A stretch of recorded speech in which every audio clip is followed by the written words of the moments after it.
बाबा की 23/8 का महावाक्य है। बाबा जब से मिले हैं, जब हम बाबा की बने हैं, तो बाबा ने हमें बाबा का वास्तविक परिचय दिया है। दुनिया में भगवान को ढूंढते थे, साधु सन्यासियों के पास जाते थे, पर सच्ची शांति, सच्ची सुख कोई दे ही नहीं सकता है। और किसी भी मनुष्य को हम दुख करता सुख करता कह ही नहीं सकते, देवी देवताओं को भी नहीं कह सकते हैं। पर संगम युग पर बाबा ने हमें पहचान दी है कि एक बाप ही है जो दुख करता सुख करता है, अनेक दुखों को दूर करके हमें सुख देता है। तो बाबा ने कहा ऐसे सुखदाता बाप को कितना याद करना चाहिए, और जिस याद से हमारे विकर्म विनाश होता है। कोई भी मनुष्य की याद से विकर्म विनाश नहीं होता है। ये सुखदाता बाप की याद से ही, जो दुख करता सुख करता है, उनकी याद से ही विकर्म विनाश होता है और अंतमति सोगति भी होती है। दूसरा बाबा ने कहा कि बाबा हमें हर पल याद में रहने की डायरेक्शन क्यों देते। वैसे बाबा ने 5 बातें बताई है। हाँ, बाबा एक मुरली में 2-4 दिन पहले शायद थी ना, हैं? कई कहते कि मुरली तो रोज़ एक जैसे आती है, वही बाबा सुनाता है। तो बाबा ने कहा तुम अभी बने नहीं हो ना, बाबा की याद भूल जाते हो ना, तो बाबा घड़ी घड़ी आपको याद दिलाता है। आज भी बाबा ने कहा बाबा तुम बच्चों को डायरेक्शन क्यों देता है कि बाप की याद में रहो। आत्मा समझ बाप को याद करो। और क्यों देता है? 5 बातें बाबा ने बताई है। और हम उस स्थिति में नहीं पहुँचे, इसलिए बाबा हमें बार बार स्मृति दिलाता है। सुनते बाबा की महावाक्य। सारे मीठे बच्चे, दुख करता सुख करता बाप को याद करो तो तुम्हारे सब दुख दूर हो जाएंगे।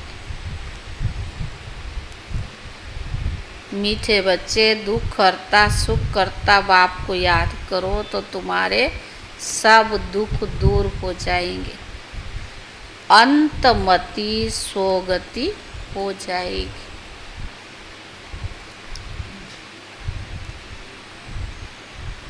प्रश्न, बाप ने तुम बच्चों को चलते फिरते याद में रहने का डायरेक्शन क्यों दिया है? बाप ने तुम बच्चों को चलते फिरते याद में रहने का डायरेक्शन क्यों दिया है?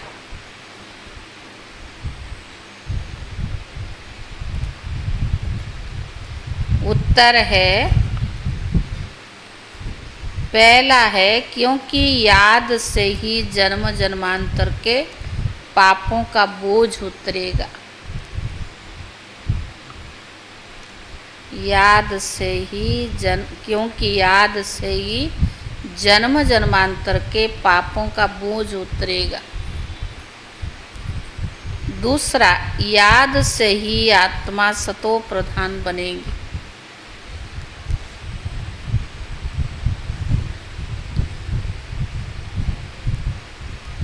तीसरा, अभी से याद में रहने का अभ्यास होगा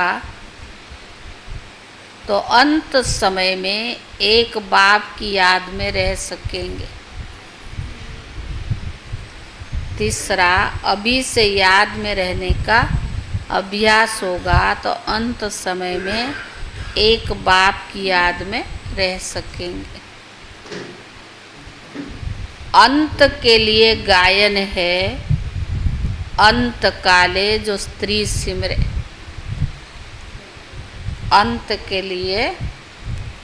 तीसरा है, अभी से याद में रहने का अभ्यास होगा तो अंत समय में एक बाप की याद में रह सकेंगे। अंत के लिए ही गायन है, अंत काले जो स्त्री सिमरे। चौथा, बाप को याद करने से 21 जन्मों का सुख सामने आ जाता है। बाप को याद करने से 21 जन्म का सुख सामने आ जाता है। बाप जैसी मीठी चीज दुनिया में कोई है नहीं। बाप जैसी मीठी चीज दुनिया में कोई नहीं। इसीलिए बाप का डायरेक्शन है, बच्चे चलते फिरते मुझे ही याद करो। इसीलिए बाप का डायरेक्शन है, चलते फिरते बच्चे, डायरेक्शन है बच्चे चलते फिरते मुझे याद करो। ओम शांति। बाबा पूछ रहे हैं किसकी याद में बैठे। यह प्यारे ते प्यारा संबंध एक के साथ है जो सबको दुखों से छुड़ाने वाला है। बाबा बच्चों को देखते हैं तो सब पाप कटते जाते हैं। आत्मा सतो प्रधानी की तरफ जा रही है। बाबा ने कहा दुख तो अथाह है ना, गाते भी है दुख करता सुख करता। अब सतो बाबा ने, अब बाबा तुम बच्चों को सच सच सब दुखों से छुड़ाने आए हैं। स्वर्ग में दुख का नाम निशान नहीं होता। ऐसे बाप को याद करना बहुत ज़रूरी है।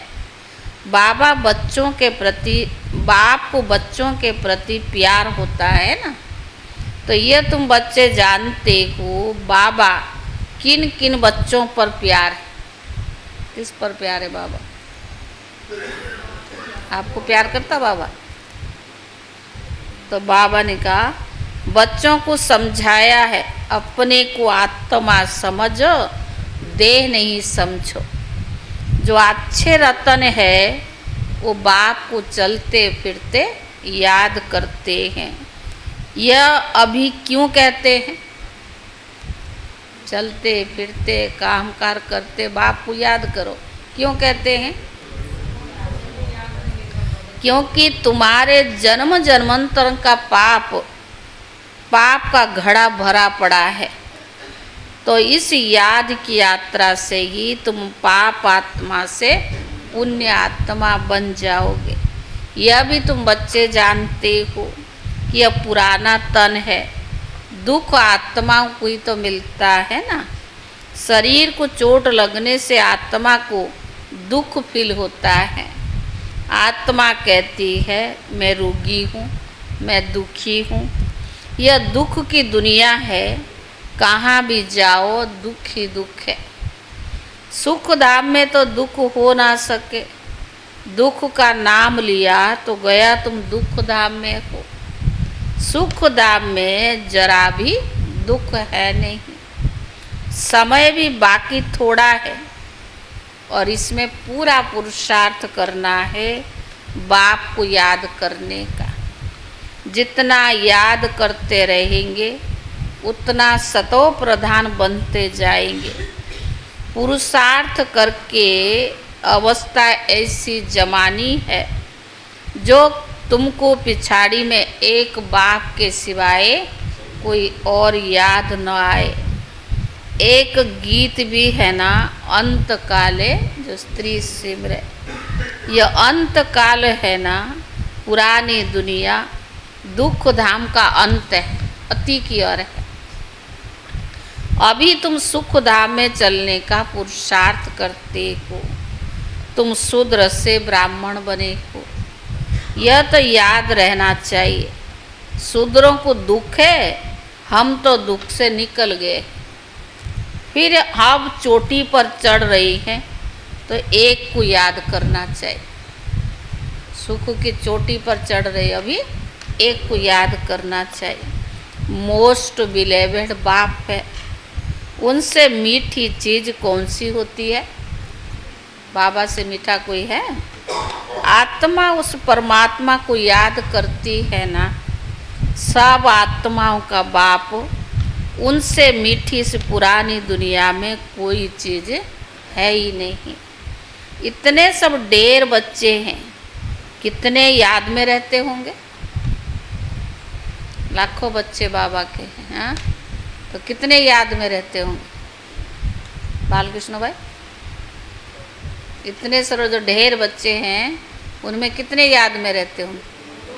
हाँ सुमन में कितने याद में रहते होंगे? हाँ?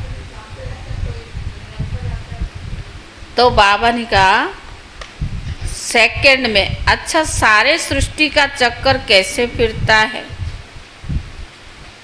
वह तुम बच्चों की बुद्धि में अर्थ सहित है। जैसे कोई ड्रामा देख कर आते हैं, कोई पूछेंगे ड्रामा याद है?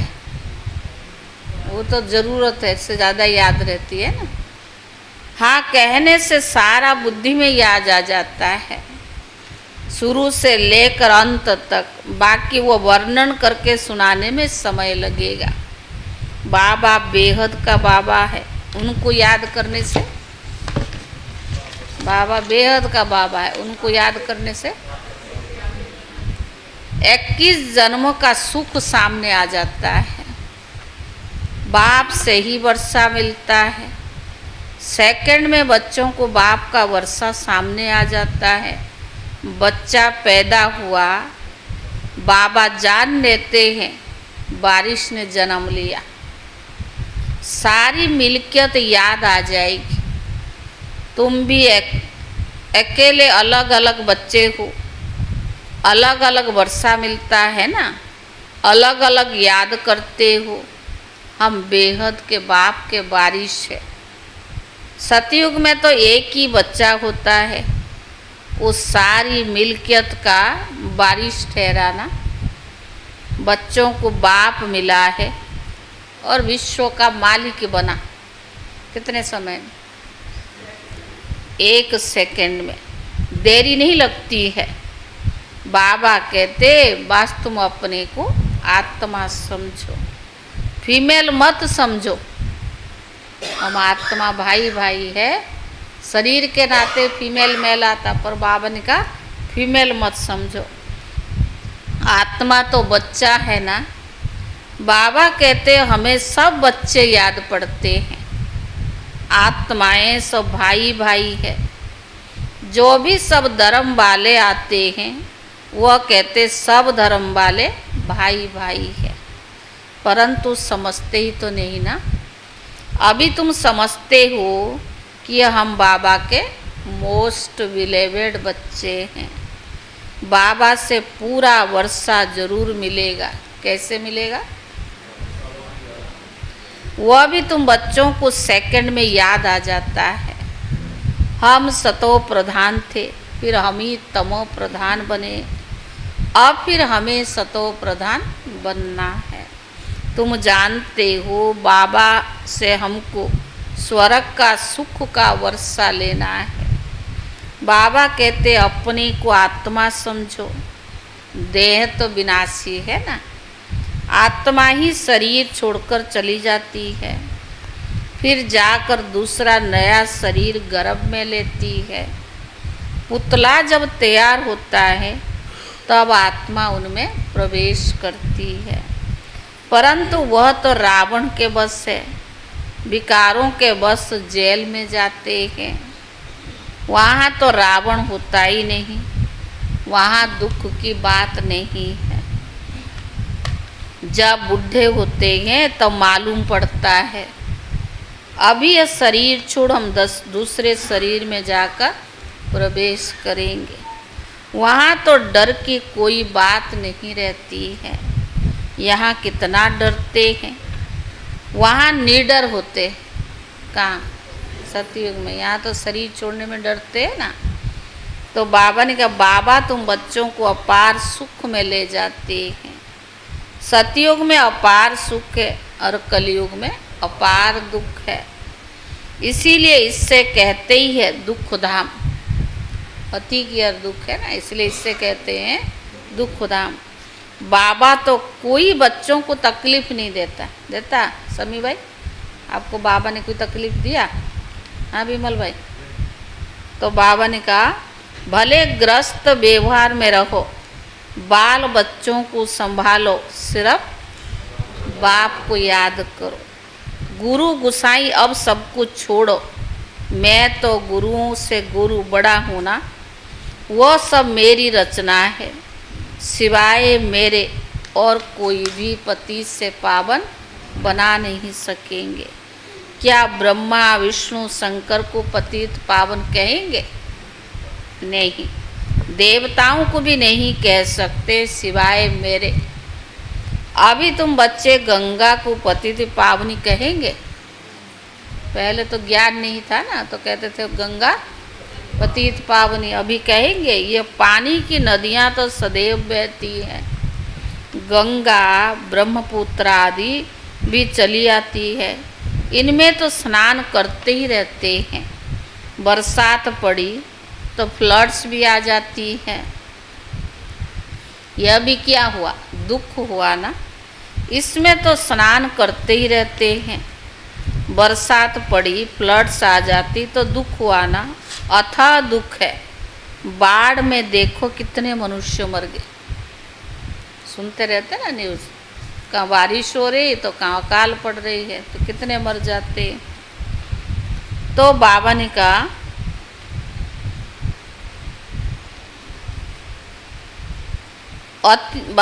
आते आते तो है ना दुख धाम के अंत। सतयुग में दुख की बात नहीं, जानवरों को भी दुख नहीं होता है, उनकी भी अकाले मृत्यु नहीं होती है। ये ड्रामा ही ऐसा बना हुआ है। भक्ति में गाते बाबा आप जब आएंगे हम आपके ही बनेंगे। आते तो है ना दुख धाम के अंत और सुख धाम के आदि के बीच में ही आएंगे, परंतु किसको भी पता नहीं है। सृष्टि की आयु कितनी होती है यह भी नहीं जानते हैं। बाबा कितना सहज बतलाते हैं। आगे तुम जानते थे क्या? सृष्टि चक्कर की आयु 5000 वर्ष है, वह तो लाखों वर्ष कह देते हैं। अभी बाबा ने समझाया है 1250 वर्ष का हर युग होता है। स्वास्तिका में पूरे 4 भाग होते दिखाते हैं, जरा भी फर्क नहीं होता है। विवेक कहता है कि एक्यूरेट हिसाब होना चाहिए। पूरी में भी चावल का हंडा चढ़ाते हैं, पूरे 4 हिस्से आपे ही हो जाते हैं। ऐसा युक्ति बनाई हुई है, वहाँ चावल बहुत खाते हैं। जगन्नाथ को व श्रीनाथ को बात एक ही है, दोनों ही काले दिखाते। जगन्नाथ है या श्रीनाथ है, दोनों को ही काले दिखाते हैं। श्रीनाथ के मंदिर में घी के भंडार होते हैं, सब घी तली हुई अच्छी अच्छी चीज़ें मिलती हैं। बाहर में दुकान लग जाते हैं, कितना भोग लगता होगा। सब यात्री जाकर दुकानदारों से ले लेते। भक्ति मार्ग की रस्म रिवाज कहाँ से पड़ी? ज्ञान मार्ग से पड़ी ना। अभी देखो मधुबन से तो इतना कम मिलता, बाहर कितने दुकान लगी है। गए तो लोगों को देंगे क्या? प्रसाद ले जाना है। सब तो ज्ञान में नहीं चलते हैं ना। तो बाबा ने कहा जगन्नाथ में फिर चावल ही चावल होते हैं, श्रीनाथ में घी के तले हुए माल पानी होता है, और जगन्नाथ में चावल को भोग लगा के उसको सुखा के पॉलीथीन छोटे छोटे थैली में कागज ये कपड़े के बना के रखते और उसको शुद्ध मानते। हमारे वहाँ तो जब शादी वादी होती है, जनेऊ पहनाते हैं, तब वो ज़रूर देते हैं, या किसी के साथ किसी का संबंध होता है तो उसको ये अच्छा मानते हैं, माना देंगे ज़रूर। तो बाबा ने कहा वह सुख धाम और दुख धाम दिखाते। श्रीनाथ सुख धाम का था, वो दुख धाम का है। काले तो इस समय बन गए हैं ना, काम चिता पर चढ़कर जगन्नाथ को सिर्फ चावल का भोग लगाते हैं, इनको गरीब और उनको साहूकार दिखाते हैं। ज्ञान का सागर एक बाप है, भक्ति को कहा जाता है अज्ञान। उनसे कुछ भी मिलता नहीं। वहाँ सिर्फ गुरु लोगों की आमदनी बहुत होती है। होशियार होगा, उनमें कोई सीखेगा तो वो कहेगा हमारे ये गुरु है, उनसे हमको सिखाया है।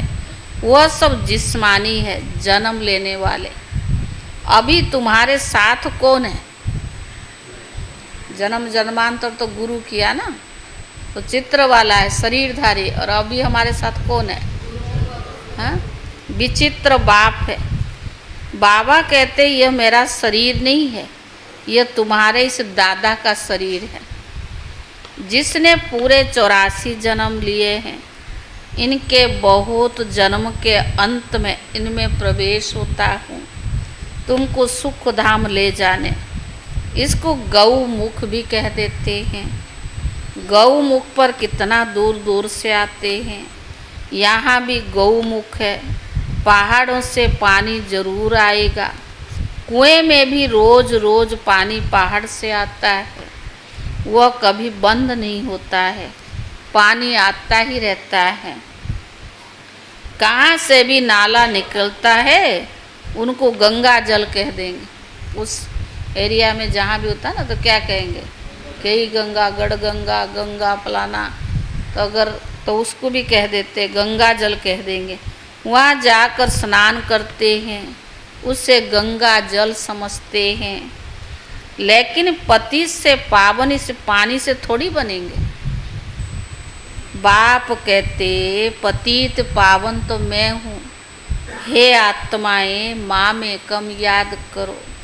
देह सहित देह के सभी संबंध छोड़ अपने को आत्मा समझकर मुझे याद करो, तो तुम्हारे जन्म जन्मांतर के पाप भस्म हो जाए। बाबा तुमको जन्म जन्मांतर के पापों से छुड़ाते हैं। इस समय तो दुनिया में सभी पाप करते रहते हैं, कर्म भोग है ना। अगले जन्म में पाप किया, 63 जन्म का हिसाब किताब है। थोड़ी थोड़ी कला कम होती जाती है, जैसे चंद्रमा की कलाएं कम होती है ना। यह फिर बेहद का दिन रात है अभी सारी दुनिया पर। उनमें भी खास भारत पर राहु की दशा बैठी हुई है, राहु का ग्रहण लगा हुआ है। अभी तुम बच्चे श्याम से सुंदर बन रही हो, इसीलिए श्री कृष्ण को भी क्या कहते? श्याम सुंदर कहते। सचमुच काला बना देते हैं। काम चिता पर चढ़े तो निशानी दिखा दी है, परंतु मनुष्य की कुछ बुद्धि चलती नहीं है। तो बाबा ने कहा एक सांवरा दूसरा गोरा कर देते हैं। अभी तुम बच्चे गोरा बनने के लिए पुरुषार्थ कर रहे हो। सतो प्रधान बनने का पुरुषार्थ करेंगे तब तो बनेंगे ना। बाबा ने कहा काले से गोरे बनेंगे तो सतो प्रधान बनेंगे, उसके लिए पुरुषार्थ करना पड़ेगा। इसमें कोई तकलीफ की बात नहीं है। यह ज्ञान अभी तुम सुनते हो, फिर ये प्राय लोप हो जाता है। भले गीता पढ़कर सुनाएंगे, परंतु ज्ञान तो सुना न सके ना। वह भक्ति मार्ग के लिए पुस्तक, भक्ति मार्ग के लिए ढेर सामग्री है, ढेर शास्त्र है। कोई क्या पढ़ते, कोई क्या करते। राम के मंदिर में भी जाते हैं, राम को भी काला कर दिया है। विचार करना चाहिए, काला क्यों बनाते? राम को भी काला, कृष्ण को भी काला, शिव बाबा के मंदिर में शिवलिंग को भी काला क्यों किया? तो विचार करना चाहिए। काली कलकत्ते वाली भी है, माँ माँ कहकर हैरान होते हैं। सबसे काली और वह है बहुत भयानक दिखाते हैं। उनको फिर माता भी कहते। तुम्हारे ज्ञानवान ज्ञान कटारी आदि हैं, उन्होंने फिर हथियार आदि दे दिए हैं। वास्तव में काली पर पहले मनुष्य की बलि चढ़ाते थे, अभी गवर्नमेंट ने बंद कर दिया है। आगे सिंध में देवियों का मंदिर नहीं था। जब बम फटा, एक ब्राह्मण बोला, काली ने हमें आवाज़ दिया, हमारा मंदिर है नहीं, जल्दी बनाओ, नहीं तो और भी बम फटेंगे। लोगों को ऐसे होता था ना, बस ढेर पैसे इकट्ठे कर लिए मंदिर बनाने के लिए कि भाई साक्षात्कार हुआ, भगवान ने बोला। फिर मंदिर बन गया। अभी देखो ढेर मंदिर है, कितनी जगह भटकते हैं। बाप तुमको सब इन बातों से छुड़ाने के लिए समझाते। आधा कल्प भक्ति किया, कितना तीर्थ किया, भटकते ही तो रहे ना। किसकी ग्लानि कर नहीं करते हैं, बाप ड्रामा अनुसार समझाते हैं। बाबा देवी देवताओं की ग्लानि थोड़ी करते, पर समझाते। ये सृष्टि चक्कर कैसे बना हुआ है, जो कुछ तुमने देखा वो फिर होगा, जो चीज़ नहीं है वो बनती है। तुम समझ गए हो हमारा राज्य था, वो हमने ही गंवाया है। अब फिर बाबा कहते, बच्चे नर से नारायण बनना है तो पुरुषार्थ करो। भक्ति मार्ग में तुम बहुत कथाएं सुनते आए हो। अमर कथा सुनी, कोई अमर बने? कई कथा सुने, तीजरी की कथा, सत्यनारायण की कथा, अमर कथा, बहुत कथाएं सुनाते, पर बने? किसको ज्ञान का तीसरा नेत्र मिला? यह बात बाबा बैठकर समझाते हैं। इन आँखों से कुछ भी इविल ना देखो, सिविल आँखों से देखो, क्रिमिनल से नहीं। इस पुरानी दुनिया कोई देखो ही नहीं, तो ये सब खलास हो जाना है। बाबा कहते, मीठे मीठे बच्चे, हम तुमको राज्य देकर जाते हैं 21 जन्मों के लिए। यहाँ तो मनुष्य कितना भूखे मरते रहते हैं, वहाँ तो सारे विश्व में तुम राज्य करते हो। कितनी थोड़ी जमीन चाहिए, छोटा बगीचा, फिर वृद्धि होते होते कलियुग का अंत तक कितना बड़ा हो जाता है। और 5 विकार की प्रवेशता के कारण बगीचा क्या बन जाता, फिर वह फिर कांटों का जंगल बन जाता है। बाबा कहते, काम महाशत्रु है, इनसे तुम आदि मध्य अंत दुख पाते हो। ज्ञान और भक्ति को भी अब तुमने समझा है, विनाश सामने खड़ा है, इसीलिए अब जल्दी जल्दी पुरुषार्थ करना है, नहीं तो पाप भस्म नहीं होंगे। बाप की याद से ही तो पाप कटेंगे ना। पतित पावन एक ही बाप है। कल्प पहले जिन्होंने पुरुषार्थ किया होगा वो तो करके दिखाएंगे। जिन्होंने कल्प पहले पुरुषार्थ किया होगा वो तो करके दिखाएंगे। बाबा ने कहा, ठंडे मत बनो। ठंडे हो गरम हो? हाँ, ठंडे बन गए तो गरम क्या कैसे किया जाए?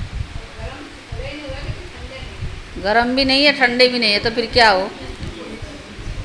हाँ, तो कुछ तो हो। गरम भी नहीं, ठंडे भी नहीं, तो क्या हो?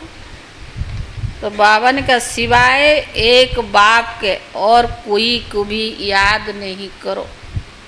सब दुख देने वाले हैं, जो सदा सुख देने वाला है उनको याद रखो। इसमें गफलत नहीं करनी चाहिए। याद नहीं करेंगे तो पावन कैसे बनेंगे? बाबा पूछ रहे, अगर याद नहीं करेंगे तो पावन कैसे बनेंगे? अच्छा मीठे मीठे सिखिले दे बच्चों प्रति मात पिता बाप दादा का याद प्यार और गुड मॉर्निंग। रूहानी बाप की रूहानी बच्चों को नमस्ते, और रूहानी बच्चों की तरफ से रूहानी बाप दादा को याद प्यार और नमस्ते। धारणा के लिए मुख्य सार। पहला है, इन आँखों से इविल यानी बुरा नहीं देखना है।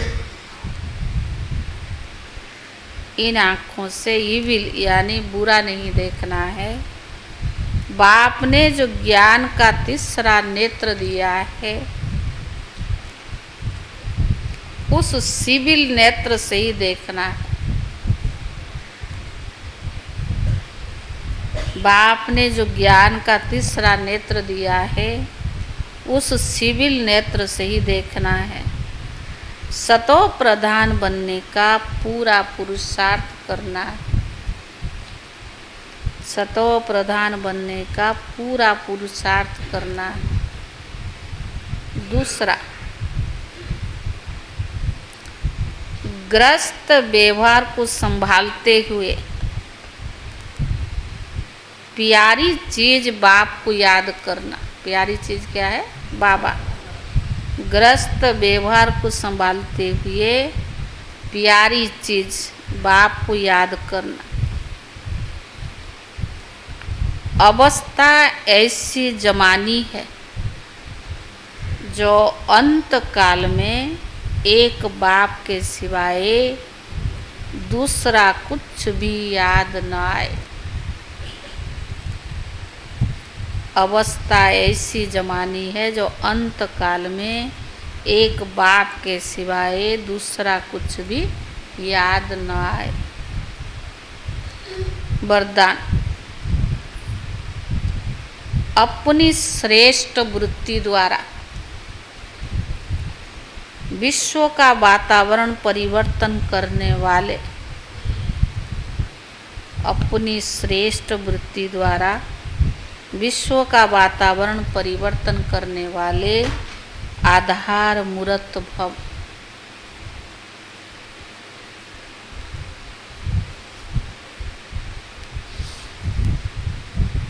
आप बच्चे सिर्फ अपने जीवन के लिए आधार नहीं हो।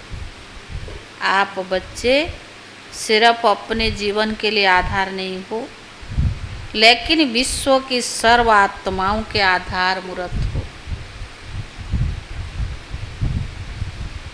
लेकिन विश्व की सर्व आत्माओं के आधार मूर्त हो। आपकी श्रेष्ठ वृत्ति से विश्व का वातावरण परिवर्तन हो रहा है। आपकी श्रेष्ठ बुद्धि से विश्व का वातावरण परिवर्तन हो रहा है। आपकी पवित्र दृष्टि से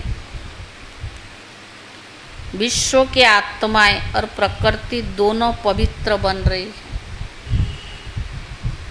आपकी पवित्र दृष्टि से विश्व की आत्माएं और प्रकृति दोनों पवित्र बन रही है। दृष्टि से सृष्टि बदल रही है। आपके श्रेष्ठ कर्म से श्रेष्ठाचारी दुनिया बन रही है। आपकी श्रेष्ठ कर्म से श्रेष्ठाचारी दुनिया बन रही है। अभी जब आप इतनी बड़ी जिम्मेदारी के ताजदारी बनते हो, तब भविष्य में ताज तख्त मिलता है।